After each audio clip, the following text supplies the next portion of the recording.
सबका कल्याण है। जय गुरुदेव महान, करते सबका कल्याण है। आज समाज में बहुत सारे लोग ऐसे हैं या ऐसे होते हैं कि वो कोई भी कार्य देखते हैं तो उन्हें कोई ना कोई कमी दिख जाती है। कोई बोल रहा हो तो कहेंगे ये ऐसा बोल रहे हैं, ऐसा नहीं बोलना चाहिए था, ऐसे बोलना चाहिए। कोई कार्य हो रहा है, कोई पूजा हो रही है, कहें अरे ये अच्छा नहीं है, ये ऐसे नहीं होना चाहिए था। कहने का मतलब कि कोई भी कार्य अगर हो रहा है उसमें वो कोई ना कोई कमी निकाल ही देते हैं। ऐसे ही एक मेरे मित्र थे, उनकी ये आदत थी, कहीं कुछ कार्य होता था वहां वो कोई ना कोई कमी निकाल देते थे। कहीं कुछ कोई बोल रहा है, अरे ऐसा नहीं बोलना चाहिए था, बहुत गलत बोल रहे हैं। कोई ऐसा कार्य कर रहा है, अरे इनको ऐसा नहीं करना चाहिए था, बहुत गलत किया। ऐसे इनकी जो आदत देख देख कर कुछ लोगों ने सोचा क्यों ना कार्य करने की अपने यहां जिम्मेदारी ही इनको दे दी जाए, इनसे पूछ पूछ कर करी जाए। हुआ यूं कि एक बहुत बड़ा आयोजन होना था और उसमें सारे लोगों ने निश्चय किया कि ये जो कहेंगे, जिस प्रकार कहेंगे उसी प्रकार किया जाएगा ताकि ये बाद में कमी तो न निकाल पाए।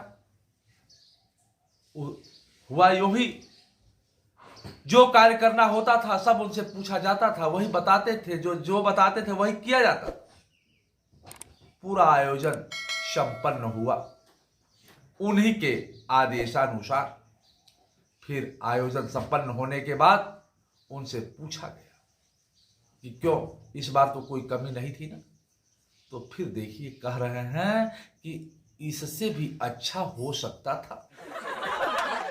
जरा सोचिए, जिसको आलोचना करने की आदत होती है ना, वो कहीं ना कहीं से किसी ना किसी प्रकार से कितना हो बेहतर हो, वो कुछ ना कुछ कमी निकाल ही देता है।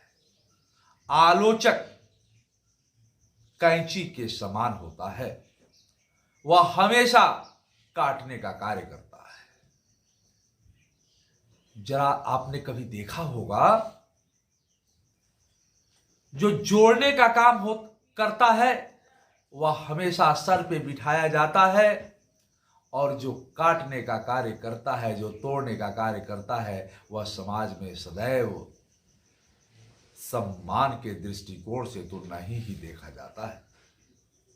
एक उदाहरण ही से देखिए, कैंची काटने का काम करती है, उसे दर्जी हमेशा अपने पैरों पे रखता है, और सुई जोड़ने का कार्य करती है, सिलने का काम करती है, तो दर्जी सदैव उसे अपने कानों पे, अपने बालों में फंसा कर रखता है। का मतलब यही तो स्थिति होती है। एक बार जो बहुत ही प्रसिद्ध कहानियों में है कि एक व्यक्ति जो है एक बहुत अच्छा फोटो बनाया और कहीं रख दिया कि और लिख दिया ऊपर, इसमें जो कुछ भी त्रुटि है आप इसे चिन्हित कर। सुबह में रखा, शाम तक में वो पूरा चित्र ढक गया, जो ही आता था कोई ना कोई कमी उसमें चिन्हित कर देता। वह व्यक्ति शाम को जब फोटो को देखा बहुत परेशान हुआ, बड़ा चिंतित हुआ, बहुत सोचने लगा क्या इतनी सारी गलती मैंने कर डाली। तो फिर उसका एक मित्र, उन्होंने कहा कि देखो ये समाज है, यहां दूसरे में कमी निकालना अधिकतर लोगों को आता है। मैं सबको नहीं कहता, कभी भी सबको नहीं कहता, क्यों? इस सब लोग ऐसे नहीं होते। दूसरे में कमी देखना सबकी आदत नहीं होती।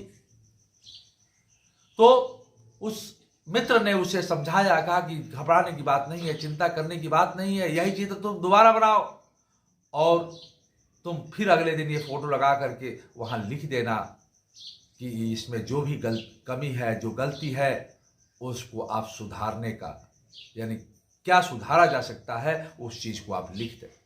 और जब वो चित्र रखा गया तो अगले दिन कोई भी उस पर कोई न चिन्ह लगाया और न अपना कोई सुझाव ही दिया। स्वजनों, यही दुनिया है, यही संसार है, यही समाज है। नजरिया दो प्रकार के होते हैं, एक युधिष्ठिर का, एक दुर्योधन का।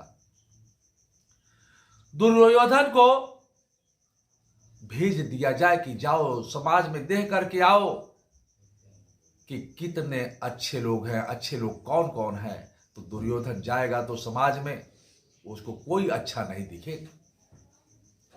और एक नजरिया युधिष्ठिर का, कि युधिष्ठिर को कहा जाए कि जाओ देखाओ कि कितने समाज में खराब लोग हैं, तो उनको एक भी खराब आदमी नजर नहीं आएगा।